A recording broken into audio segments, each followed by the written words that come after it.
once you've learned to hit the swing trainer with this nice little half, 3/4 swing, and you can, you know, feel the shaft load up, you can feel it underload a little bit, you feel like you're putting no effort in, then you want to step it up a level, you know, take it a little bit further back, you know, start working more towards a full swing.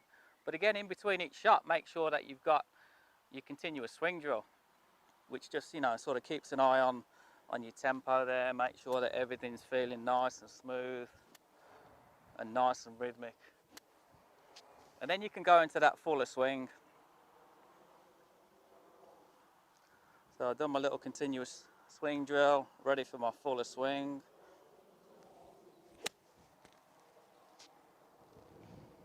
And again, nice straight shot, no effort. Still not going flat out at the moment. I still want to just keep it under control. So I've got a little bit more of awareness and sense of the club head and the shaft and what it's doing in my swing. Because, you know, my own fault, like a lot of people out there, is you'll tend to want to hit it a little bit too hard too soon, and like I say, the shaft will let you know. That's the great thing about it. So again, let's do the same again. Continuous swing drill. I really feel the speed is coming from about here. Okay, most of the speed's coming from the top. So by the time you get to the ball, it's all gone. So from the top of my swing, I'm really getting the feeling of my hips, shoulders, chest starting to rotate out the way. As you can see, the hands and arms are not doing a lot, and then coming down, and that little bit of a whip at the bottom there. So the club has to gradually build speed. You know, it's like a swing in a park. It sort of gets to the top and peaks and then drops and then gradually builds speed. And then when you're pushing a kid on a swing, you know, you never push them when they get into the top, but you wait for that to drop, build speed, push at the bottom. So your golf swing works in the same way. You're waiting to get to the top, get that smooth transition, and then just push at the bottom there. So that's the feeling. Think of that swing analogy. Nice, great strike, nice and straight. You know, it really gives me a sense of control swinging this thing, because like I say, when I get a little bit quick, I just lose control. And I think with a lot of you, it's going to be quite hard to get out of your head that you don't actually need to try and swing quick.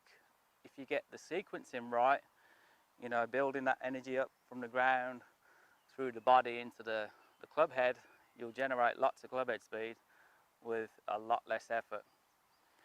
So it's just that smooth transition from the top. Leave the hands and arms and club alone. You know, try and imagine that shaft is staying completely rigid. That's a good thought that I have when I'm swinging. So get to the top. Try not to create too much load on the shaft. It will a little bit, but not too much. Starting with a low body. Arms and club fall in, and then as they start to build up a bit of momentum, boom, at the bottom, that's where we speed it up a little bit. But I guarantee using this as often as possible will improve every aspect of your game. You know, when you look at all these top players out there, what do they all do really well? Okay, they all have great tempo, they all have great rhythm, they all have a smooth transition, they all generate effortless club head speed, and really this shaft is what helps you develop all of those areas. So long-term use, it's going to, you know, make a massive difference to your golf game. Even using it at home, you don't have to hit a ball with it. You know, you can use it 10 minutes here and there throughout the day. Again, the continuous swing drill, you know, get that feeling of winding up to the top, leaving the club alone, starting with the body, whipping it through at the bottom. So I do find working on it at home is really good as well. You know, just gets you ready for when you get to the range and practice the half swings and build up into the full swing. So get practicing with your swing trainer. Good luck.